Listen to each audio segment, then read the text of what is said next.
Gang, and welcome once again to the Duct Tape Studios. I'm Jeff McAleer, your host here at the Gaming Gang channel. Thanks for joining me once again. All throughout the month of November, I've aimed to bring you a brand new review each and every day. Now, it might have been a written review over on the newly redesigned thegaminggang.com, or it could have been a video review hosted by yours truly. And we are now in the November home stretch. 2 videos to go. This is one of them. So today I am going to share my review of The Electric State from Free League Publishing. This is written by Niels Heinz and Thomas Hanenstam, and it is based upon the artwork of Simon Stålenhag. Artwork is provided by the aforementioned Simon Stålenhag and Renee Rosenberg. I do apologize. I guarantee I've butchered at least 2 of those names. This 228-page hardcover is available now. You can grab it with a free PDF if you order from Free League Publishing. Carries an MSRP of $49.99. You can grab just the PDF alone over at DriveThruRPG for $24.99. All that said, let's swing on over to the other camera because here I've got The Electric State. A few things to mention before we jump on in. First of all, my friends over at Free League Publishing were kind enough to provide me with this review copy, but neither I nor anyone else affiliated with the Gaming Gang has received any other sort of compensation for me to share this review with you. These days, it's important you know that. We're also not going to look at each and every page of the book, but I do want to give you a good feel for what you're going to find inside The Electric State. Then lastly, there is an adventure towards the end of this book. If you're a player and your game master has picked this up, or maybe they're considering picking this up, by all means, when I hit the adventure, you might want to tune out. I'm not going to share any spoilers, but just flipping on through, you might see something that ruins some surprises within that adventure. So I just want to let you know. Now, of course, if your game master is thinking about picking this up, let them know about this review so they can make a far more informed buying decision about The Electric State. All right, let's dive on in. First thing we're going to do is take a look at the credits page. Lots of folks worked very hard to bring this to life, so let's give them credit where credit is due. So the premise of The Electric State is this takes place in 1997. There was a civil war within the United States, which began in, if I remember correctly, 1975. And this is a science fiction role-playing game. So there is advanced technology that was back in the 80s and 90s that we don't even have today. So it's important to keep that in mind. Once again, if you are familiar with Simon Stålenhag's artwork and role-playing games such as Tales from the Loop and Things from the Flood, you know his artwork likes to mash nostalgia with future tech. And it's pretty interesting. It's a very unique style of artwork. And as you can see, it's got weird vibes to it sometimes. I love his artwork, but sometimes the story it's trying to tell isn't super obvious within the artwork. So anyway, so we've got this advanced technology, and now it's 1997, and the world is actually in the midst of a slow collapse because one of the advanced technologies that really took hold is VR. So we have these neurocasters that people can plug into, and they essentially jack into these neuroscapes, which there are tens of thousands of. So it's virtual reality, and people control their avatars through that. And many people become addicts. Some people are so overwhelmed by the sheer euphoria that they feel when they're connected to a neuroscape that they don't want to disconnect. So they ignore their basic necessities like food and water, and they wither and die. So there's always a danger to the player characters when they are using a neurocaster that if their bliss is higher than their hope, that they may not want to disconnect from these neuroscapes. This is built upon the Year Zero engine, which powers many of the Free League Publishing role-playing games. Gotta say, this is probably the lightest weight adaptation of that system. So even if you're familiar with, say, Tales from the Loop, Things from the Flood, this actually feels lighter mechanically than those rules light role playing games do.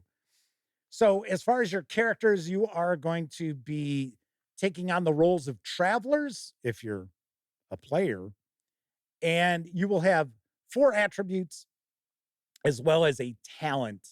And the attributes we have are strength, agility, wit, and empathy.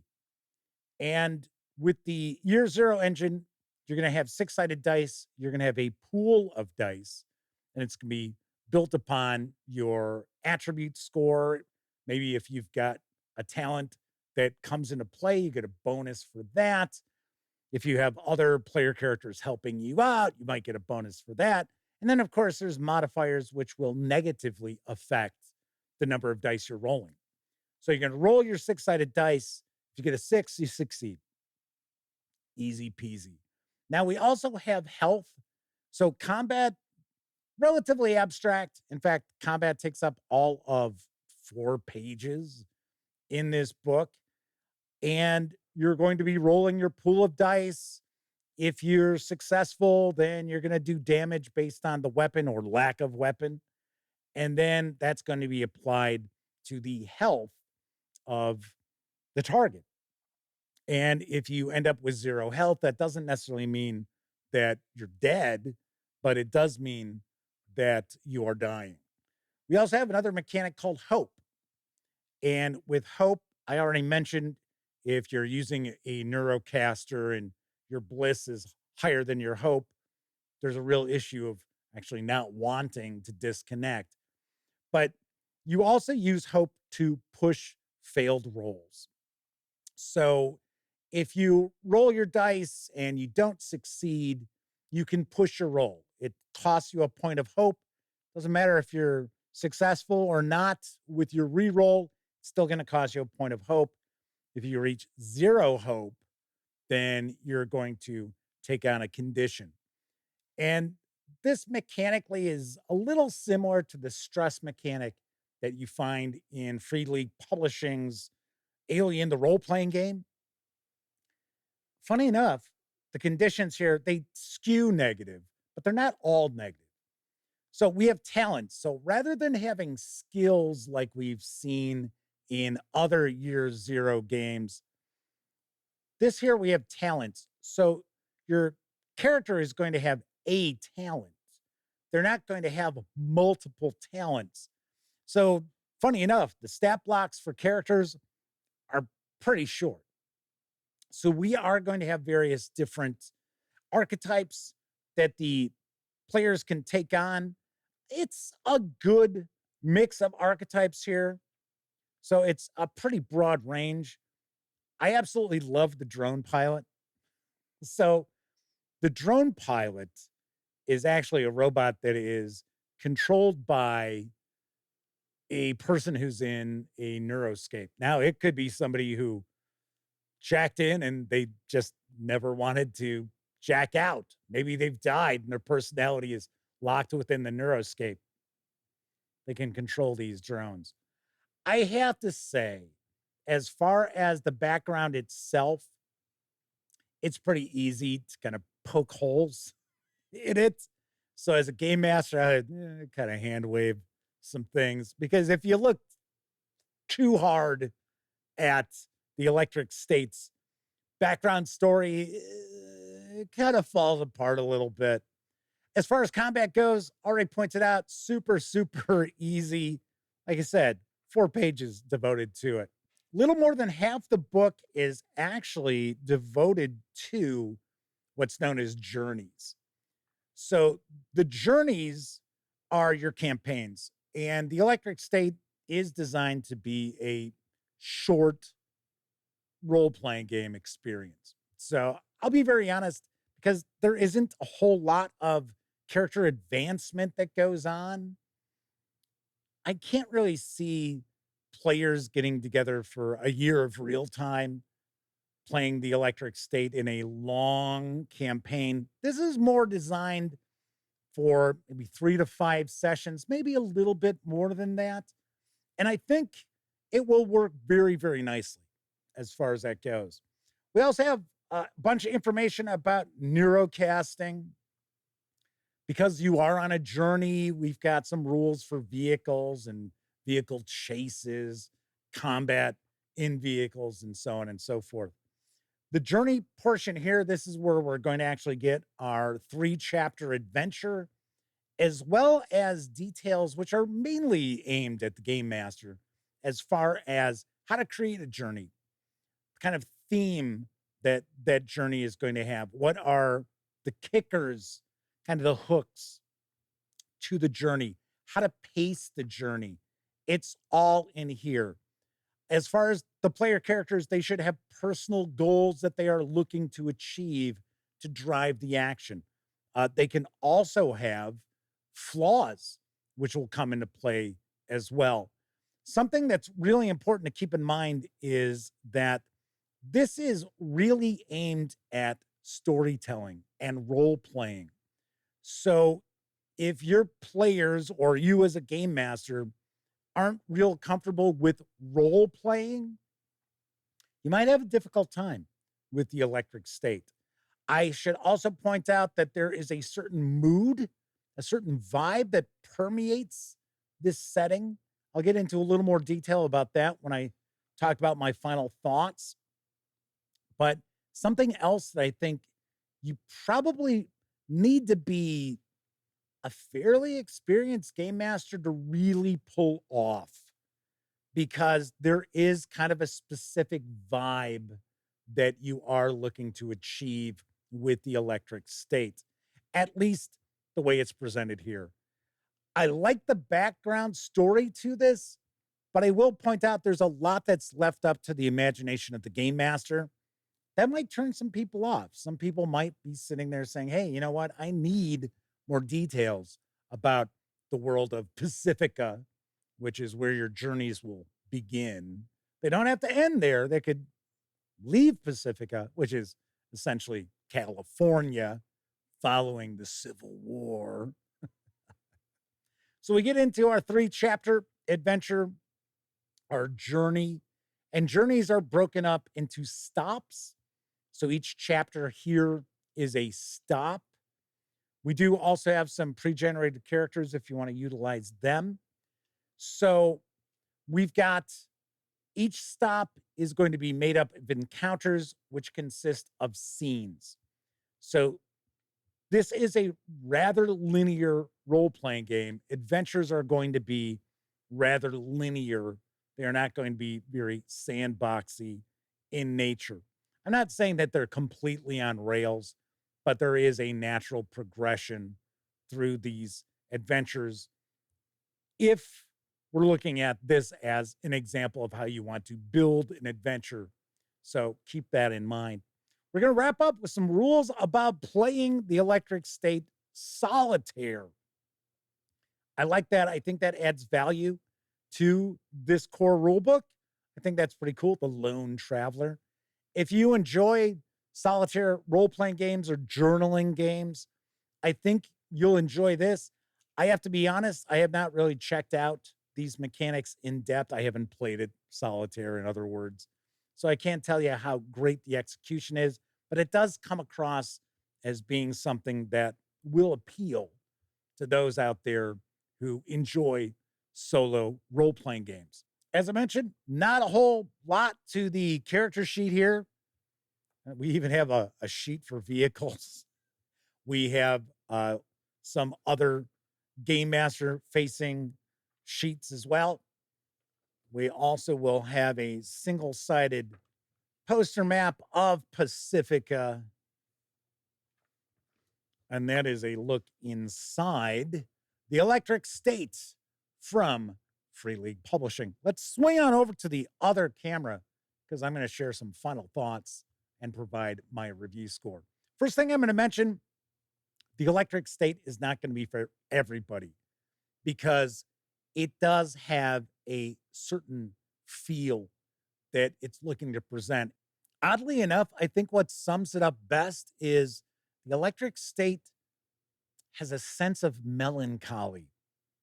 So there is a feeling of loss even though the player characters are embarking on a journey that should be of importance to them, the world around them is falling apart slowly. This is not like a post-apocalyptic setting. This isn't the apocalypse is taking place right now. Here come the zombies. No, it's a slow collapse. And once again, I find this background story really interesting. Maybe not easy to pull off an execution at the game table. So keep that in mind, because I think this is really going to appeal to a certain gamer, and they are going to absolutely adore the electric state. And then there will be other gamers out there kind of scratch their heads wondering, why would I play that? So I just want to let you know. I personally like it. I think it's pretty cool. I mentioned earlier the background story you could poke holes in pretty easily. I mean, one thing that's kind of odd, and this is kind of a Simon Stålenhag sort of thing, is we'll see the rotting remains of these futuristic war machines dotting the landscape as people drive past in a 1982 station wagon. It's like, okay. But I still think it's kind of cool. As far as the journeys themselves, I like the fact that the game is kind of designed to be maybe what I would call a palate cleanser. That if you're in the midst of a long ongoing campaign for whatever game system with you and your gang, and you want something a little different to kind of change things up for a few sessions, the electric state will work really, really well. Production quality, fantastic, as we've come to expect from Free League Publishing. It's got that nice, thick paper stock. Artwork throughout is excellent. Not only Simon Stålenhag's artwork, but also Renee Rosenberg's artwork is really good too. I like this. I could see giving this a shot at my game table with my gang. I don't know if I could pull off that sense of melancholia, I guess, but I would want to give it a try. It also helps that it is very rules light, so it's not something that game masters and players are going to have to take a really deep dive into in order to learn to play just for a campaign that only takes a few sessions. So I like that a lot as well. So to sum up, I would say the electric state is going to appeal to certain gamers who will absolutely adore it. Other gamers, nothing to see here. Move along. I happen to be in the former. So on a scale of 0 to 10, I give the electric state an 8 out of 10. I think it's that good. I did ding it a little bit because I would love to have seen a lot more detail about the background world and a little bit less left up for the game master to create on the fly. But all in all, pretty cool. Pretty cool. And kudos to Free League Publishing for continuing to create role-playing games that aren't just the same old, that it's something different. Now, once again, it might be a miss for some people, but once again, credit to Free League Publishing for actually going and thinking outside the box. All right, that's it for this time out. If you like the video, by all means, please give it a quick thumbs up. Subscribe to the Gaming Gang channel if you haven't already, and if you do subscribe, don't forget, ring that bell. Will not only let you know when I share videos such as this review, it'll also let you know when my live stream, the Gaming Gang Dispatch, airs Tuesday, Wednesday, and Thursday evenings at 7 p.m. Central, live right here on YouTube. Of course, when you're not watching videos on the Gaming Gang channel, be sure to visit the newly redesigned thegaminggang.com for all latest in tabletop gaming news, reviews, and a whole lot more you are not going to find on YouTube. You know the drill. Get your geek on at thegaminggang.com. Thank you very much for watching. Once again, I'm Jeff McAleer. Until I see you next time, I certainly hope all of you get to enjoy plenty of great gaming with your gang.